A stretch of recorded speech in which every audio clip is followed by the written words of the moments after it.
आज का टॉपिक जो है वो है आपका इंटीग्रल।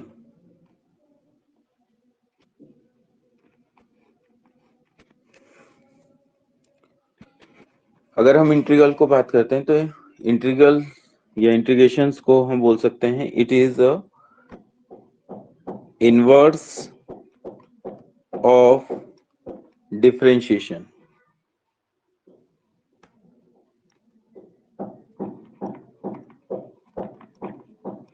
दैट मीन्स अगर आपने डिफरेंशिएशन पढ़ा हो तो अगर कोई फंक्शन है एफ एक्स, उसका डिफरेंशिएशन अगर एफ एक्स है तो इंटीग्रेशन या इंटीग्रल जो है वो जस्ट अपोजिट होगा आपका डिफरेंशिएशन का। दैट मीन्स अगर मैं इसका इंटीग्रेशन करूंगा तो मुझे जो फॉर्म होगा वो एफ एक्स फॉर्म होगा। एफ एक्स का अगर मैं इंटीग्रेशन करता हूं तो मुझे जो फंक्शन फॉर्म होगा वो एफ ऑफ एक्स फॉर्म होगा। तो इसलिए हम इसे बोलते हैं inverse of differentiation. Inverse of differentiation means जैसे यहाँ पे अगर कोई फंक्शन एफ एक्स है, साइन एक्स अगर सपोज कर लो, तो साइन एक्स का अगर मैं डिफरेंशिएशन देखूं तो कितना होता है आपका कॉस एक्स। तो यहाँ पर कॉस एक्स का जो इंटीग्रेशन होगा वो होगा आपका साइन एक्स। मीन्स अगर हम इस तरीके से कोई सिंबल लगाते हैं तो उसका मतलब होता है integral of f x with respect to x. ये जो सिंबल है ये आपका इंटीग्रल का है और इसका मतलब होता है अगर हम यहाँ लास्ट में dx लिख रहे हैं तो इसका मतलब हुआ कि जो भी फंक्शन है उसको हम किसके रिस्पेक्ट में इंटीग्रेट कर रहे हैं, x के रिस्पेक्ट में इंटीग्रेट कर रहे हैं। साथ ही साथ जब भी हम इंटीग्रेशन करते हैं तो हम हमेशा एक कांस्टेंट c लगा देते हैं, या अगर c उसमें प्रेजेंट हो तो हम c1 c2 c3 इस टाइप में हम वैल्यूज लिखते हैं जिसको बोलते हैं कांस्टेंट ऑफ इंटीग्रल। ये जो है ये आपका कांस्टेंट ऑफ इंटीग्रल है, इसके बारे में हम बाद में डिस्कस करेंगे। तो ये जैसे मैंने आपको बताया कि इंटीग्रेशन जो है जस्ट जो है इनवर्स है किसका, डिफरेंशिएशन का, इसलिए हम इसको एंटी डेरिवेटिव भी बोलते हैं।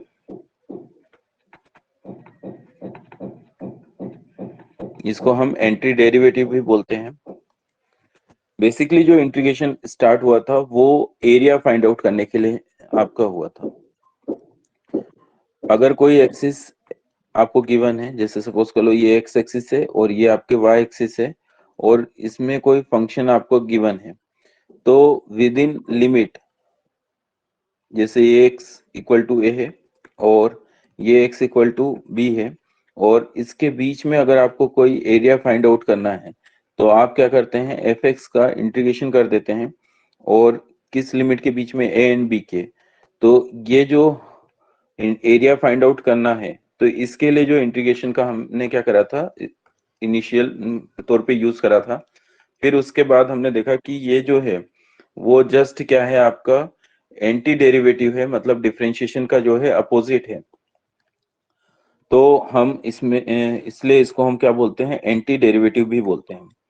अब जब इंटीग्रेशन की अगर हम बात करते हैं तो इंटीग्रेशन जो है वो आपकी कुछ प्रॉपर्टीज को फॉलो करते हैं। जैसे अगर कोई फंक्शन है एफ एक्स और कोई फंक्शन है जी एक्स, तो अगर मुझे इनका इंटीग्रेशन करना है तो हम क्या करेंगे, इसका सेपरेट इंटीग्रेशन करेंगे और दोनों को हम बीच में अगर प्लस का साइन है तो प्लस लगाएंगे, अगर माइनस का है तो माइनस का। दैट मीन्स इसको हम ऐसा लिख सकते हैं, integration of f x plus integration of g x. और अगर बीच में साइन प्लस का है तो यहाँ पे कौन सा साइन यूज होगा, प्लस का होगा। और अगर बीच में साइन माइनस का है तो यहाँ पे भी कौन सा साइन यूज होगा, माइनस का यूज होगा। मतलब हम ऐसे बोल सकते हैं कि प्लस और माइनस में जो भी इंटीग्रेशंस हैं वो आपका क्या हो जाता है, डिस्ट्रीब्यूट हो जाता है, दोनों के साथ अलग अलग इंटीग्रेशन होगा।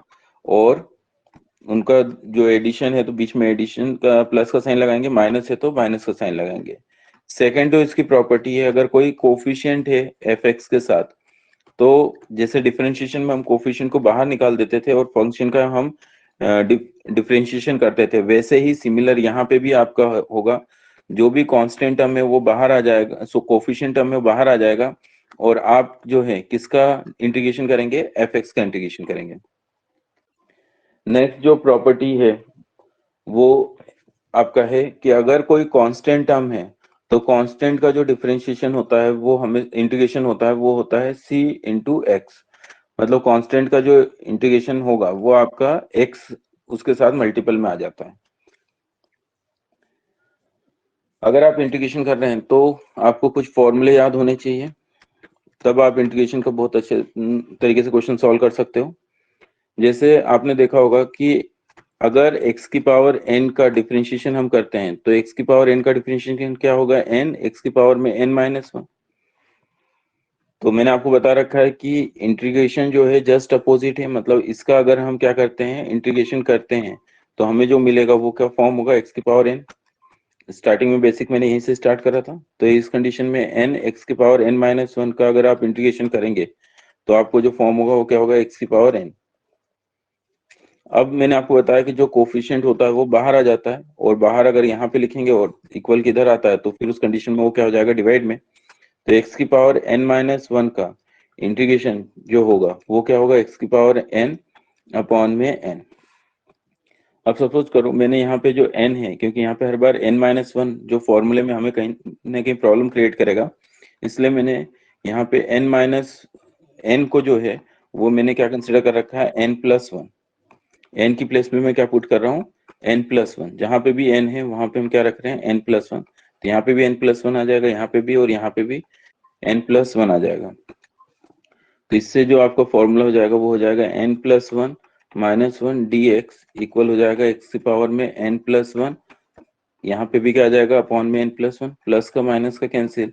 तो x की पावर n का इंटीग्रेशन जो है वो क्या होता है आपका, x की पावर में n प्लस वन अपॉन में n प्लस वन।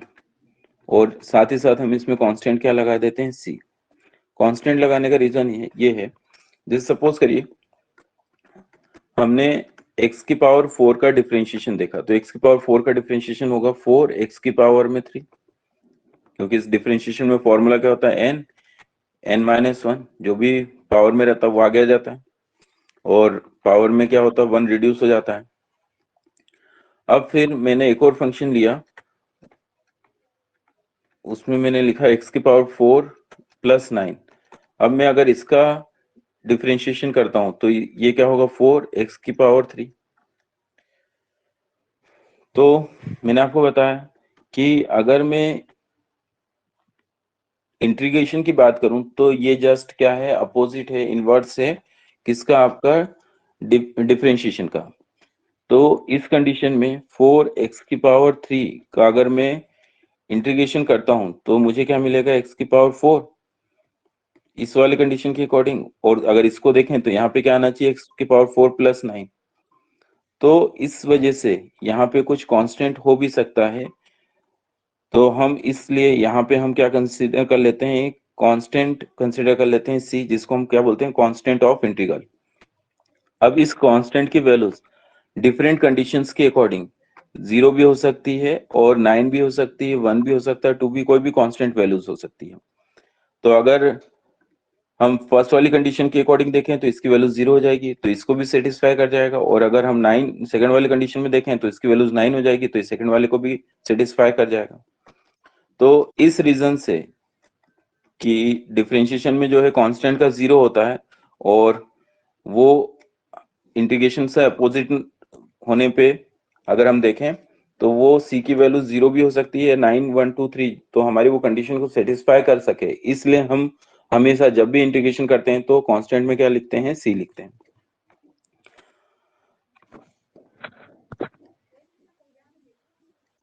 सिमिलरली अभी मैंने आपको बताया था कि cos x का इंटीग्रेशन क्या होता है आपका, sin x। अब अगर हम देखें तो cos x का अगर डिफरेंशिएशन देखें तो वो कितना होता है, माइनस साइन एक्स। तो यहाँ पर माइनस साइन एक्स का इंटीग्रेशन क्या होना चाहिए आपका, cos x। तो माइनस से अगर मैं मल्टीप्लाई कर दूं तो ये क्या हो जाएगा, साइन एक्स का जो इंटीग्रेशन होगा वो क्या हो जाएगा आपका, माइनस कॉस एक्स। तो एक फॉर्मूला आपका ये हो जाएगा, साथ ही साथ प्लस में क्या आएगा, सी। फिर अभी जस्ट मैंने आपको बता दिया था स्टार्टिंग में कि कॉस एक्स का इंटीग्रेशन क्या होता है आपका, साइन एक्स। तो एक फॉर्मूला ये हो जाएगा आपका, साइन एक्स प्लस सी। फिर आपको पता हो तो टेन एक्स का डिफरेंशिएशन होता है सेक स्क्वायर एक्स, तो यहाँ पे सेक स्क्वायर एक्स का इंटीग्रेशन आपका क्या होगा, टेन एक्स प्लस सी। फिर आपका एक और फॉर्मूला होता है कोसेक एक्स का differentiation minus cosec x into cot x होता है, तो यहाँ पर cosec x into cot x का इंटीग्रेशन आपका होगा minus cosec x plus c. फिर आप अगर देखें तो सेक एक्स का डिफरेंशिएशन होता है sec x into tan x, तो इसका इंटीग्रेशन हो जाएगा सेक एक्स, टेन एक्स का इंटीग्रेशन क्या हो जाएगा आपका सेक एक्स प्लस आपको लगाना है सी। कॉट एक्स का डिफरेंशिएशन होता है माइनस कोसेक स्क्वायर एक्स, तो यहाँ पर कोसेक स्क्वायर एक्स का जो डिफरेंशिएशन होगा इंटीग्रेशन सॉरी वो कितना होगा आपका माइनस कॉट एक्स प्लस सी। अब अगर आप देखें तो लॉग एक्स का जो डिफरेंशिएशन होता है वो होगा आपका वन अपॉन एक्स, तो यहाँ पर वन अपॉन एक्स का जो इंटीग्रेशन होगा वो कितना होना चाहिए आपका लॉग एक्स। तो अब हम पुराने वाले फॉर्मूले में देखें तो हमने एक फॉर्मूला डिराइव करा था एक्स की पावर एन, तो एक्स की पावर एन का जो फॉर्मूला होता है वो क्या होता है आपका एन प्लस वन अपॉन में एन प्लस वन प्लस सी। तो अगर मैं एक्स की एन की प्लेस पे माइनस वन रख दूं तो आप देखेंगे कि यहाँ पे क्या हो जाएगा एक्स की power minus one plus one upon में minus one plus one upon में क्या आ जाएगा जीरो, और जीरो क्या होता है नॉट डिफाइंड, राइट। और यहाँ पे जो है हमने अभी जस्ट देखा लॉग एक्स वाले फॉर्मूले से one upon x means x की पावर में माइनस वन, उसका फॉर्मूला आपका ये होता है। तो ये दो फॉर्म आपके जो है फॉर्मूले आपस में कॉन्फ्लिक्ट कर रहे हैं, तो इसलिए जब भी आप इस फॉर्मूले को रीड करेंगे तो यहाँ पर एक कंडीशन हमेशा रहती है कि n जो है इज नॉट इक्वल टू क्या होना चाहिए माइनस वन। मीन्स ये जो आपका फर्स्ट फॉर्मूला आपने डिस्कस करा था यहाँ पे जो कंडीशन एक है वो क्या है आपका n की वैल्यूज क्या नहीं होनी चाहिए आपकी माइनस वन नहीं होनी चाहिए, क्योंकि फिर इस तरीके से दो फॉर्मूले एक को रिप्रेजेंट करेंगे। माइनस वन के अलावा आपका नेगेटिव में कोई भी नंबर हो सकता है बट माइनस वन नहीं होना चाहिए।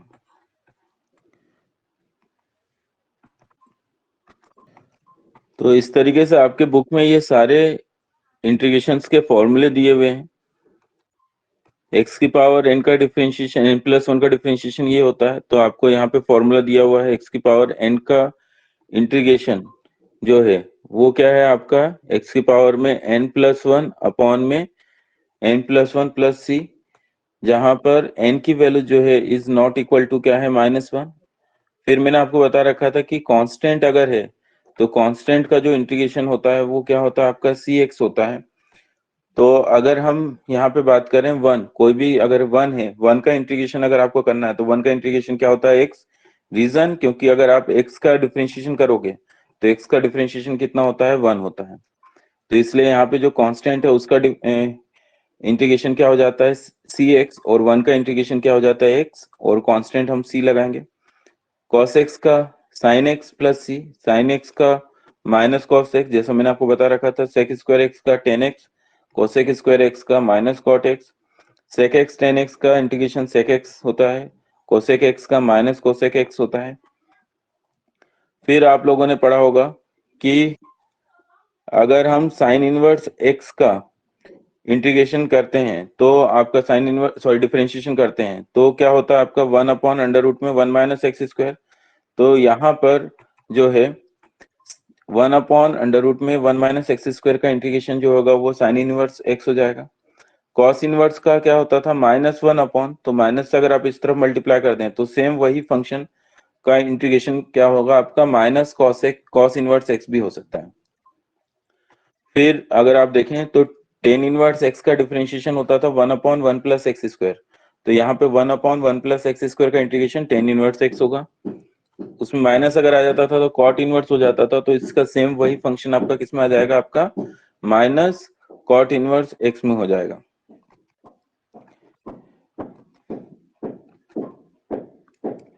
तो ये कुछ बेसिक फॉर्मूले हैं जो आपको याद होने चाहिए आपको इंटीग्रेशन स्टार्ट करने से पहले। इसके साथ ही कुछ और फॉर्मूले भी हैं, वो जब हम एक्सरसाइज करेंगे तब डिस्कस करेंगे। अगर आपको वीडियो पसंद आई हो तो लाइक करें और सब्सक्राइब करें और इस चैनल को ज्यादा से ज्यादा लोगों तक शेयर करें।